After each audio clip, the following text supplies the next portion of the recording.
السلام عليكم أعزائي المشاهدين، أهلا بيكم في فيديو جديد. شكرا منتخب مصر، شكرا على كل حاجة قدمتها لنا في كأس العالم، شكرا على الروح القتالية العالية واللعيبة اللي كانوا رجالة، شكرا على رجوع الحماس للتشجيع بتاعنا مرة تانية، لأن في ناس كتيرة جدا كانت أصلا فقدت خلاص أي نوع من أنواع الحماس إنها تتفرج على ماتشات المنتخب مرة تانية، لدرجة إن الماتشات الودية بتاعت مصر اللي كانت بتتلعب هنا كان الدخول بتاع الجمهور بتاعها مجانا، ومع ذلك الناس ما كانتش بتروح اساسا. الناس كان خلاص منتخب مصر ما كانش شاغل بالها في اي حاجه.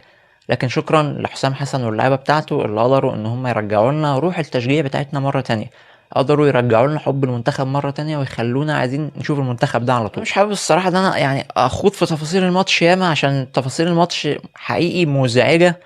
ولكن خلونا نتكلموا سريعا كده. احنا الخسارة كان ليها شقين. شق بتاعنا ان احنا فقدنا التركيز بتاعنا في وقت من اوقات الماتش، جه فينا جوان ساعتها، وده ما ينفعش تماما. انت بتلاعب منتخب زي منتخب الارجنتين، ما ينفعش انت تفقد تركيزك في اي وقت من طول ال90 دقيقة بتوع الماتش. في مثلا كرة اللي جه فينا الجون التالت بتاعها، انت ليه متعادل 2-2 وبتلعب الارجنتين وخلاص انت البنزين بتاعك خلص وهم اللي راكبينك نفسيا، وبتهاجم اللعيبه كلها بتهاجم. طب ما هو يا جماعه، ما هتردد بمرتده جت فينا جون، ليه اهاجم انا بكل اللعيبه بتاعتي؟ عايزين تخلصوا الماتش قبل 90 دقيقه، ماشي انا معاكم. عايز تخلص الماتش هات جون، انما تترد تيجي فينا جون نخسروا الماتش. التفاصيل دي هي اللي ممكن تبوظ منك الدنيا في ما فيش. انت ليه بتهاجم بكل الفرقه في حين ان انت مش قادر، البنزين بتاعك خلص؟ لكن زي ما قلت، هي بتبقى في بعض التفاصيل اوقات من ان انت بتفقد تركيزك فيها، بالتالي هي اللي بتضيع منك الماتشات، ولازم ان احنا نحاول نعالج الحتة دي. لكن طبعا الهزيمة ليها شق تاني. شفنا الماتش، شفنا كمية التحيز اللي كانت موجودة من الحكم. شفنا ضرب وفاولات والدنيا كانت شغالة تمام عادي.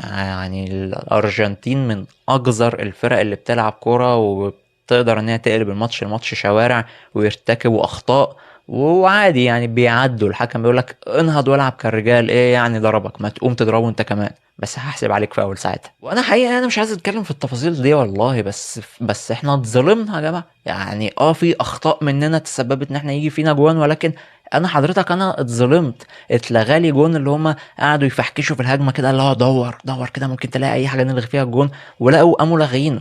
طب جابوا هما جون بعديها، انا برضو في خطأ ليا كان قدام. ما تدور، ما تفحكش كمان، ولا انت بتفحكش لهم؟ بس في اخطاء واضحه للاعمى. ومع ذلك برضو هتلاقي بعض المدلسين اللي بيقول لك ايه، عادي يا جماعه مش عارف ايه، ده مفيش حاجه، ده الماتش كان تمام والحكم كان 10/10. يا عم والله انا عارف انت بتحب ميسي، عادي، ما انا ما بكرهوش، انا بحب ميسي. ميسي يا عم احسن لاعب في تاريخ الكوره، دي حاجه لا خلاف عليها، لا منك ولا مني. احنا عارفين احنا الاتنين ميسي افضل لاعب جه في تاريخ الكوره. ولكن هل ده يمنع ان هم اتجاملوا كتير في ماتش امبارح؟ هو انا عشان بحب لاعب اغطي عيني على الحقيقه؟ ما عادي، ما في لعيبه انا بحبهم، بس عادي لما فرقهم بتخسر وبيرتكبوا اخطاء بنقول يا جماعه عادي والله، مش لازم ابوظ بوصلتي الاخلاقيه عشان لاعب بحبه. الماتش كان في ايدينا واحنا عملنا بعض الاخطاء وجي فينا جوان بسببها، ولكن يا عم اديني حقي، اديني حقي يا عم، واخسر بعديها ابقى خسران وانا واخد حقي عادي. ساعتها بقى حاسب انا اللعيبه بتاعتي بمعرفتي. فاكر مره الاهلي في كاس العالم كان بيلعب باتشوكا المكسيكي، لما الاهلي خسر 4-2 وكان الاهلي غالب 2-0، والفريق التاني قدر ان هو يرجع عليه ويتعادل معاه ويغلبه في الوقت الاضافي. نهايه الشوط التاني والاهلي متفوق 2-0، محمد بركات بيجيب جون والحكم بيحسبه اوفسايد. الجون ما فيهوش اي ريحه الاوفسايد واللعيبه مغطيه والدنيا تمام.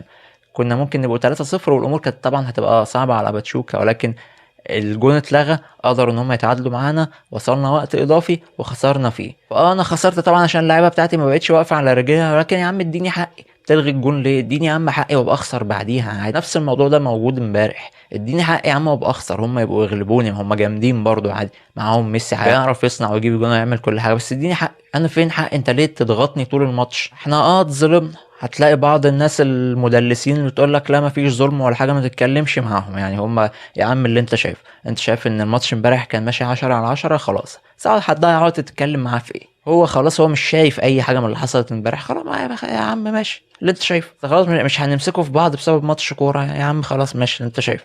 بس انت لو راضي عن نفسك كده، وشايف ان انت بوصلتك الاخلاقيه كده شغاله، فانت مية مية. كلام يطول انا ما كنتش عايز اتكلم عن الماتش والله، ولكن هما كلمتين كانوا محشورين جوايا، لازم ان انا اطلعهم وخلاص. بس في النهاية احنا كسبنا شوية حاجات حلوة. شكرا لكل لعيبة مصر. في لعيبة في المنتخب معانا ما لعبتش كورة بربع جنيه، ولكن خلاص مش هنشيلهم هما ذنب كل حاجة، ماشي يعني. اللي جاي يا جماعة نعوض في اللي جاي. كسبنا لعيبة طبعا زي زيكو، كسبنا لاعب كبير جدا زي هيثم حسن، اللاعب اللي قدر ان هو يخش وسط الدفاع الارجنتيني يعديه كله. ده بروفايل مش موجود اصلا عندنا. والاهم من ده ان احنا كسبنا مدرب كبير، مدرب ما كانش عندنا فيه اي نوع من انواع الثقة، قدر ان هو يعكس الكلام ده، قدر ان احنا يخلينا بندعمه بشكل كامل ويخلينا واثقين فيه بشكل كامل. لو جيت اصلا تسألني عن رأيي قبل كاس العالم خالص مصر هتعمل ايه، كنت اقول لك احنا هنلعبوا 3 ماتشات، 4 ماتشات يوم لما يزيدوا هنطلعوا احنا، ما يعني احنا ما فيش اي حاجة.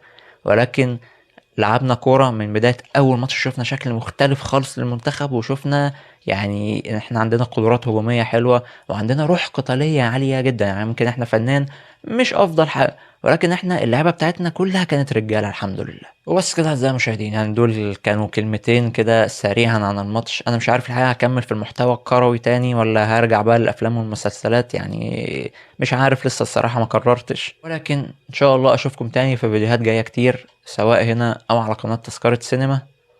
السلام عليكم.